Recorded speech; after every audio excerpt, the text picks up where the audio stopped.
Video में फिर से स्वागत है। आज सुबह उठ के थोड़ा मुझे लेट हो गया है और जो हेलीकॉप्टर जाते हैं ना सुबह मिलिट्री वाले, मैंने आपको बताया था कि मेरे घर के पास में ही मिलिट्री बेस है। सुबह सुबह जाते हैं उठ के बहुत सारे, तो उससे भी नींद खुल जाती है, तो मुझे अलार्म लगाने की जरूरत नहीं है। बाय द वे अभी मैं रेडी हो चुका हूँ, फ्रेश हो, ब्रश वगैरह किया है, कॉफी जस्ट हमने खत्म की है, लास्ट से बचा, इसको भी थोड़ी देर बाद पीऊंगा। बाद में मुझे आपको एक चीज़ दिखानी है, रिसेंटली डिलीवर हुई है कल ही मेरे नए शूज़। तो ये लोगो देख के शायद आई डोंट नो इंडिया में ये फेमस है या नहीं, आपको पता होगा शायद, बट ये है मिजुनो का लोगो है एक्चुअली। तो ये स्पोर्ट शू, और ये यहाँ पे लिखा भी है मिजुनो, जापानीज नेम है।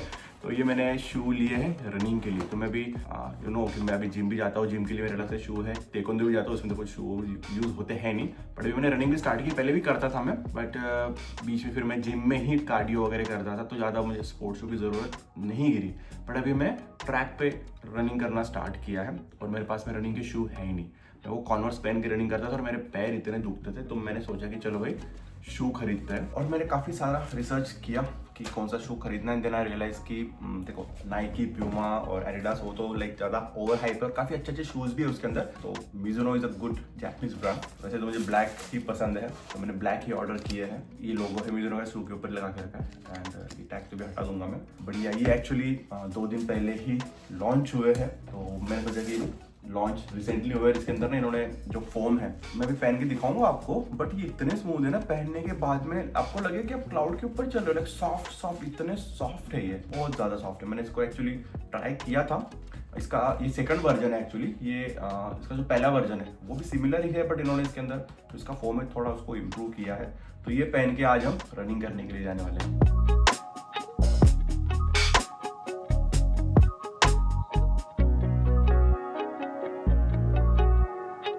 बढ़िया लग रही है। कौन सा मॉडल है ये?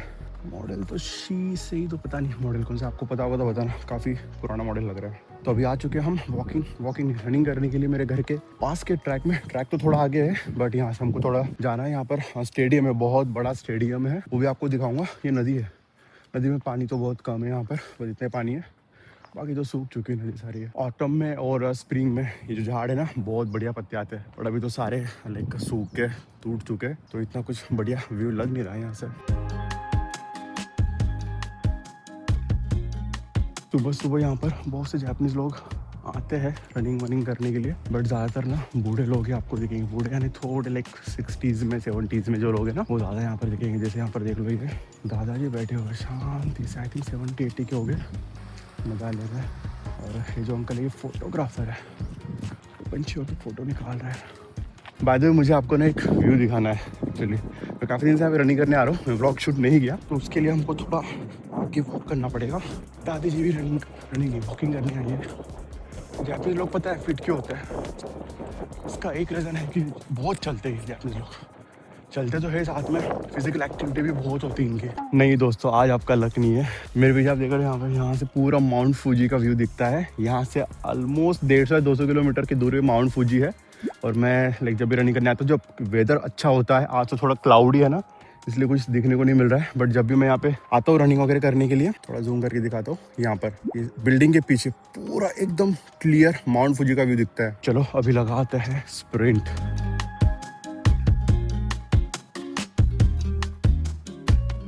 दोस्तों आप ही देख रहे हो बगल में, यहाँ पर तो मैं भी रनिंग कर रहा हूँ, इसी ट्रैक के ऊपर। रोड एक्चुअली है, और ये साइड में आप देखोगे पूरा रनिंग का ट्रैक है। अभी आप बोलोगे कि भाई मैं यहाँ क्यों नहीं रनिंग कर रहा हूँ तो चलिए आपको इसका एक स्टोरी बताता हूँ मैं।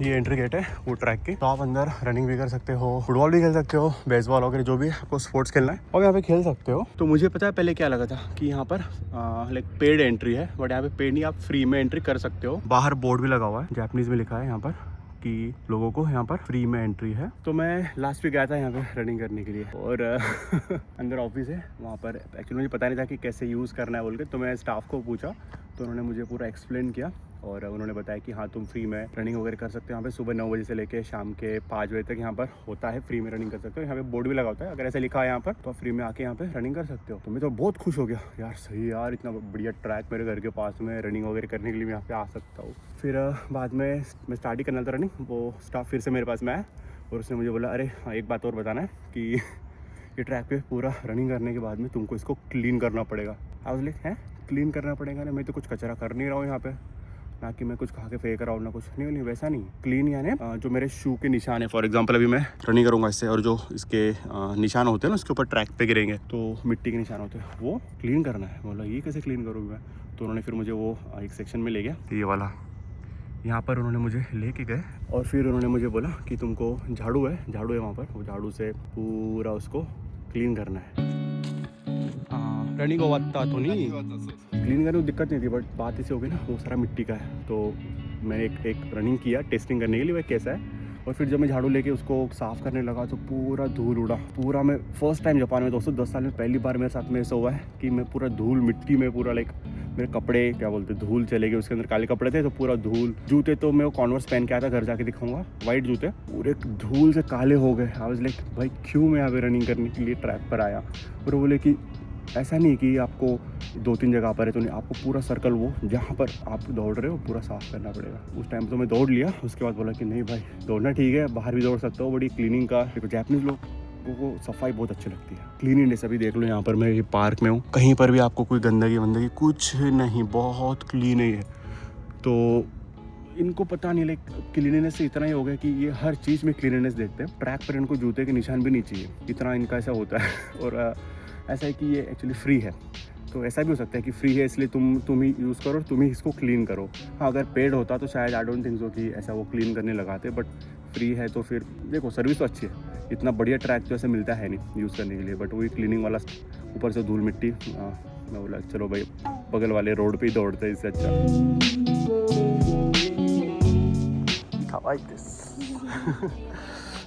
नाम है ना जिसका मुचान। हेलो मुचान। konnichiwa。konnichiwa。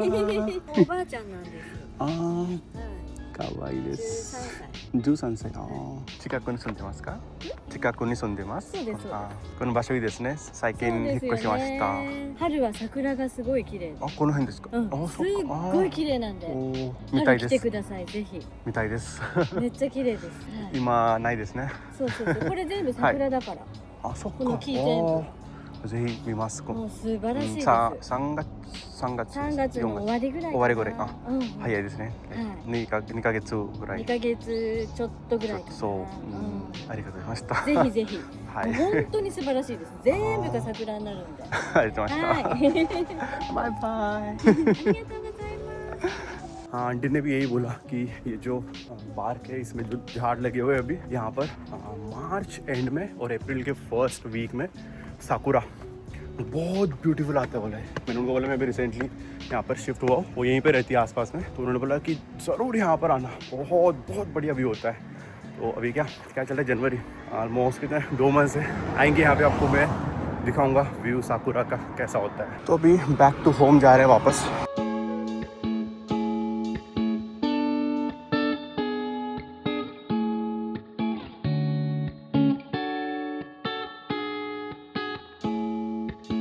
इसको लॉगिन कर लिया, थोड़ा आज लेट ही लॉगिन किया मैंने, सुबह रनिंग से आते समय लेट हो गया और घर आके भी मैंने फिर थोड़ा बॉक्सिंग का और टेक्वांडो के किकिंग का प्रैक्टिस किया था। बिल्स आए हैं सारे, मैंने मेल बॉक्स खोला नीचे बहुत दिनों से खोला नहीं था, ये देख लो 4 बिल आ चुके हैं, इलेक्ट्रिसिटी, गैस, वाटर।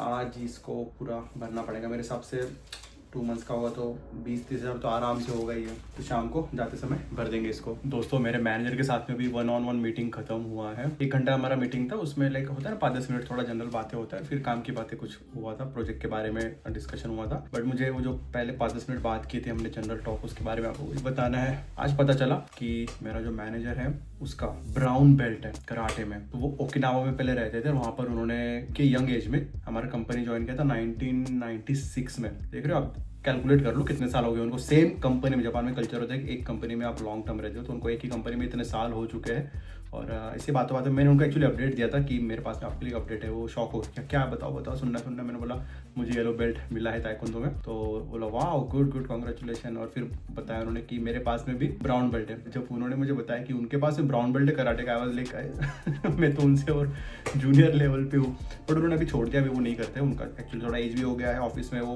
काम भी बहुत होता है। मेरा मैनेजर बहुत काम करता है, काम भी है।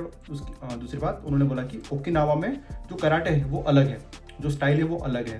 और वो टोक्यो में शायद रेयर ही होता है, और उनको ना बार बार टेस्ट देने के लिए ओकिनावा में जाना पड़ता था। और उनका ऐसा था बोलना कि ब्लैक बेल्ट मेंटेन अगर रखना है तो एवरी ईयर 10,000 येन पे करना था। तो जब उनके एज में उनको ये थोड़ा ऐसे लगा कि अभी तो वो दे सकते हैं इतना पैसे, बट उनके एज में उनको लगा होगा तब कि यार इतना कौन ओकिनावा जाएगा, कौन 10,000 पे करेगा, तो उन्होंने फिर ब्राउन बेल्ट के बाद में छोड़ दिया। तो वही है, जापानीज लोग लगेगा आपको थोड़े लाइक काम में रहते हैं वगैरह, बट एक्स्ट्रा करिकुलर एक्टिविटी भी बहुत इनके पास होती है। खुद बताते नहीं है, बट बात करो इनसे पूछो तो पता चलता है कि ये बहुत स्मार्ट होते हैं। फिटनेस तो भाई क्या ही बताओ, लाइक इतने रनिंग वनिंग में। बाकी मेरे ताइक्वांडो क्लास में दोस्तों बूढ़े बूढ़े दादाजी आते हैं, 50 साल के 60 साल के। आंटी ने अभी रिसेंटली ज्वाइन किया दोस्तों, 60 साल की आंटी है, उन्होंने उनके बच्चे के साथ में ताइक्वांडो ज्वाइन किया। मैंने मेरे मम्मी को बताया कि मेरे क्लास में एक 50-60 साल की आंटी आती है, उन्होंने रिसेंटली ज्वाइन किया। मम्मी वाज लाइक मैं भी जापान आऊंगी तो मुझे भी कुछ दिनों तक ज्वाइन करवाना क्लास। बोला हाँ ठीक है अभी थोड़ा घर पे ही रनिंग करो, योगा करो। दोस्तों अभी मैं आया हूँ इमिग्रेशन ऑफिस में, तो कुछ मंथ्स बाद में मेरा जो वीज़ा है वो एक्सपायर होने वाला है। तो जापान में ऐसा होता है कि जब आपका वीज़ा एक्सपायर होता है 3 मंथ्स पहले आपको उसको रिन्यू करना होता है। तो लास्ट मंथ ही मैंने उसको रिन्यू के लिए अप्लाई कर दिया था। आज घर पे नोटिफिकेशन आया है कि आपका जो वीज़ा है वो एक्सटेंड हो चुका है। और उसको जो ज़ायरो कार्ड होता है, ज़ायरो कार्ड जापान में आधार कार्ड जैसे होता है, वो पिक करने के लिए नया वाला मुझे आज इमिग्रेशन में बुलाया था। तो अभी मैं इमिग्रेशन के बाहर खड़ा हूँ, अंदर जाता हूँ मैं, कलेक्ट करता हूँ। और उसका जो प्रोसेस होता है वैसे हाँ 1 साल, 3 साल और 5 साल का होता है। लास्ट टाइम भी मुझे 5 साल का मिला था, इस बार आई डोंट नो कितने साल का मिला होगा, मैक्सिमम 5 का होता है। अंदर जाके उसको कलेक्ट करता हूँ, उसका जो भी प्रोसेस होता है, कैसे उसको रिन्यू करते हैं, आप भी जब जापान में आओगे आपको काम आएगा, वो सारा प्रोसेस मैं आपको बाद में बताऊँगा। पहले मैं कलेक्ट करता हूँ।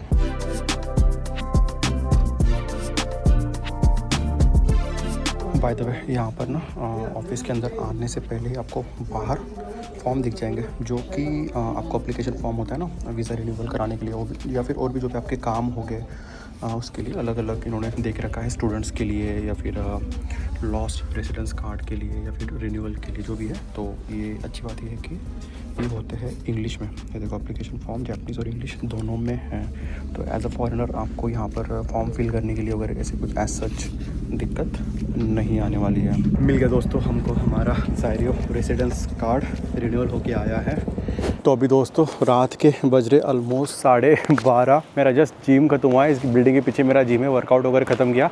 एक्चुअली इमिग्रेशन ऑफिस से आने के बाद में मेरा ऑफिस का काम भी था, वो ख़त्म किया, खाना वगैरह खाया और बहुत शाम में नींद आ रहा था। आधा घंटा नैप लेके, ओवर टाइम थोड़ा ज़्यादा था, आधा 1 घंटा, और फिर मैं जिम में आया हूँ। तो गुड न्यूज़ ये देना है मुझे आपको कि मुझे 5 साल का मेरा जो वीज़ा एक्सटेंशन है वो हो चुका है। तो वैसे यहाँ पे 1 साल, 3 साल और 5 साल का मैक्सिमम वीज़ा एक्सटेंशन होता है। तो जब भी आप जापान में फ़र्स्ट टाइम आओगे तो आपको एक तो 1 साल का मिलेगा, 2 साल, 3 साल का या फिर 5 साल का मिलेगा। तो एक बार आपको मिल गया फिर उसके बाद में आपको उसे एक्सटेंड करना पड़ेगा। तो मुझे 5 साल का मिला था, मेरा एक्सपायरी भी होने वाला था 3 महीने बाद में। तो जब भी आपका एक्सपायरी होता है उसके 3 मंथ्स पहले आपको अप्लाई करना होता है। अप्लाई करने के लिए आपको आपके ऑफिस से डॉक्यूमेंट्स लेने पड़ेंगे और आपके 1-2 डॉक्यूमेंट्स और आपको अटैच करने पड़ेंगे, सपोर्टिंग डॉक्यूमेंट्स। और वो आप 2 तरीके से अप्लाई कर सकते हो। पहला है आप एजेंट के थ्रू करो, वो आपसे ऑलमोस्ट 40-50 हज़ार येन लेगा। मैं बोलूँगा कोई ज़रूरत नहीं है, आप खुद भी इमिग्रेशन ऑफिस जा सकते हो। जो डॉक्यूमेंट्स उन्होंने दिए हैं बस वो सबमिट करना है। और अच्छी बात यह है कि जो फॉर्म होता है वो भी इंग्लिश में होता है। तो आप डायरेक्टली उसको ऑनलाइन भी डाउनलोड कर सकते हो या फिर आप इमिग्रेशन ऑफिस चले जाओ, आपको एंट्री गेट पर ही इमिग्रेशन ऑफिस के मिल जाएंगे फॉर्म्स, जो कि जापानीज़ और इंग्लिश दोनों में होते हैं। और ये प्रोसेस को लगता है पूरे 40 से 60 दिन। तो जब भी आप उसको अप्लाई कर दोगे उसके बाद में आपके घर पे एक नोटिफिकेशन आएगा, एक शीट आएगी जिसमें लिखा रहेगा कि आपका ज़ायरो कार्ड बन चुका है। और उसमें एक डेडलाइन रहेगा, उसमें आपको जाके उसके विदिन पीरियड में जाके आपको आपका ज़ायरो कार्ड लेना पड़ेगा। तो वो आपको मिस नहीं करना है। आपके मेल बॉक्स में वो कार्ड रहेगा, उसमें लिखा रहेगा कि क्या क्या डॉक्यूमेंट्स आपको साथ में ले जाना है, वो बस सबमिट कर दो वापस। और हाँ, पैसे आपको लगने वाले हैं इसके अभी 6000 येन, यानी ऑलमोस्ट कितने 3-4 हज़ार रुपीज़ INR में। ये बहुत कम है वैसा देखा जाए तो, बट आने वाले एक कमिंग ईयर में ये प्राइस आई थिंक 10 टाइम्स ज़्यादा होने वाला है। मैंने न्यूज़ देखा था 40-50 हज़ार येन होने वाला है इसका तो अभी 6,000 लगेंगे और आप ये डायरेक्ट कैश में पे नहीं कर सकते, आपको देना पड़ेगा क्या बोलते हैं उसको, किप्पू, उसको बोलते हैं रेवेन्यू स्टैम्प, जो कि आपको कोम्बिनी स्टोर से, फैमिली मार्ट से या लॉसन से जाके आपको रेवेन्यू स्टैम्प लेना पड़ेगा 6,000 येन का, और वो आपको सबमिट करना पड़ेगा एज अ फ़ी। और हाँ, दूसरी बात मुझे आपको बहुत इंपॉर्टेंट सी ये बताना है कि जो वीज़ा एक्सटेंशन होता है वो अभी बहुत स्ट्रिक्ट हो चुका है। पहले बात तो वीज़ा जापान का मिलना मुश्किल हो गया है और उसके बाद में एक्सटेंड होना भी मुश्किल हो चुका है। तो अगर आप यहाँ पे समझ लो जॉब कर रहे हो, तो जॉब यहाँ पे अलग अलग टाइप के आपके हो सकते हैं, पार्ट टाइम जॉब हो सकता है या फिर फुल टाइम जॉब भी हो सकता है। इसमें बात ऐसी है कि आपके जो हेल्थ इंश्योरेंस है, आपके जो रेगुलर टैक्सेस है, वो आपको पे करने पड़ेंगे। अब अगर आप अच्छे कंपनी में जॉब कर रहे हो, बड़े कंपनी में फुल टाइम है, तो कंपनी से आपकी सैलरी से ऑटोमेटिकली वो कट हो जाएगी। बट अगर आप पार्ट टाइम जॉब कर रहे हो या फिर और आपका कोई छोटे कंपनी में जॉब है, कभी कभी आपको खुद भी पे करना पड़ सकता है। और अगर आपका हेल्थ इंश्योरेंस या फिर आपका जो रेगुलर टैक्स वगैरह है, इनकम टैक्स, वो अगर मिस कर दिया लास्ट ईयर का, आप भूल गए या फिर इंटेंशनली पे नहीं किया, तो आपके अब से वीज़ा एक्सटेंशन में दिक्कत आ सकती है। तो अगर आप जापान में आपका वीज़ा स्मूथली एक्सटेंड करना चाहते हो, कोई दिक्कत ना हो, तो आप आपकी जो टैक्सेस वगैरह है वो अच्छे से भर देना। अब मेरे केस में क्या हुआ ना, 15 दिन में मेरा वीज़ा एक्सटेंड हो गया। वैसे लगते हैं 40 से 60 दिन। वो क्यों लगते हैं कि आपकी कोई डॉक्यूमेंट मिसिंग है या कुछ इशू है, तो वो आपको फिर से नोटिफिकेशन भेजेंगे कि ये डॉक्यूमेंट चाहिए, वो चाहिए, उसमें टाइम लग जाता है। बट अगर सब कुछ आपका सही है तो मैं बोलता हूँ 15 दिन के अंदर आपका हो जाता है। मैंने अप्लाई किया था 15 दिन पहले, और बहुत रेयरली होता है ऐसे कि बहुत इतने जल्दी इस टाइम फ्रेम में आपका वीज़ा एक्सटेंड हो जाता है। और रिसेंटली पता है क्या हो रहा है कि बहुत लोगों के जो यहाँ पे बहुत साल से काम कर रहे हैं, उनके एक्सटेंड 3 साल हो रहे हैं। लाइक होना चाहिए 5 साल, बट 3 साल हो रहे हैं, क्योंकि रूल्स अभी इन्होंने बहुत स्ट्रिक्ट कर दिए हैं। आई डोंट नो क्या रीज़न हो सकता है, बट जो लोग बहुत साल से रह रहे हैं उनको भी यहाँ पर 3-3 साल के दे रहे हैं। तो 5 साल का मिलना भी अभी थोड़ा स्ट्रिक्ट हो रहा है। तो अगर आप जापान में आने का हो ऑलरेडी और आप अभी एक्सटेंड करने वाले हो और जस्ट आए हो और आपको एक्सटेंड करना है, तो ये कुछ बातें ऐसी है जो कि आपको बहुत केयरफुली ध्यान देना पड़ेगा। और एक इम्पॉर्टेंट बात मुझे बताना है आपको, जो आपका ज़ायरो कार्ड होता है जो आपको मिलता है, वो हमेशा आपको आपके साथ में रखना है। आपसे क्या होने वाला पता है, अगर आप आपके साथ में वो आपका आईडी कार्ड नहीं रख रहे हो, ज़ायरो कार्ड, रेसिडेंस कार्ड जो होता है, आपको फ़ाइन लगने वाले ऑलमोस्ट 10,000 येन, 5 to 10,000 येन आपको फ़ाइन देना पड़ेगा। अगर आपको पुलिस वगैरह पकड़ लेंगे और आपके पास में वो आईडी कार्ड नहीं है, तो मे भी शायद आपको वो स्टेशन भी ले जाएंगे इन्वेस्टिगेट करने के लिए, या फिर उनको लाइक कन्विंस कर दो कि आप है आपके पास में, फ़ोटो वगैरह दिखा दो, तो आपको फ़ाइन भी देना पड़ सकता है। तो आपको फिजिकली आपके साथ में रखना पड़ेगा। मेरे तो बैग में हमेशा रखा होता है, जब कहीं भी मैं ट्रैवल करता हूँ मेरे साथ में वो हमेशा होता है। तो आप भी जापान में हो, आ रहे हो, तो ये ज़ायरो कार्ड वाला चीज़ आप बहुत केयरफुली रहेगा। आई नो आपके और भी काफ़ी सारे क्वेश्चंस हो गए जॉब से रिलेटेड, स्टडी, वीज़ा से रिलेटेड, आप मुझे कमेंट में पूछ सकते हो या फिर इंस्टाग्राम पे भी मुझे फॉलो कर दो, वहाँ पर भी मैं आपसे कनेक्ट कर लूँगा। तो चलिए अभी जाता हूँ घर पे, खाना वगैरह खाता हूँ, मिलता हूँ मैं आपको अगले व्लॉग में। Till then bye bye, take care.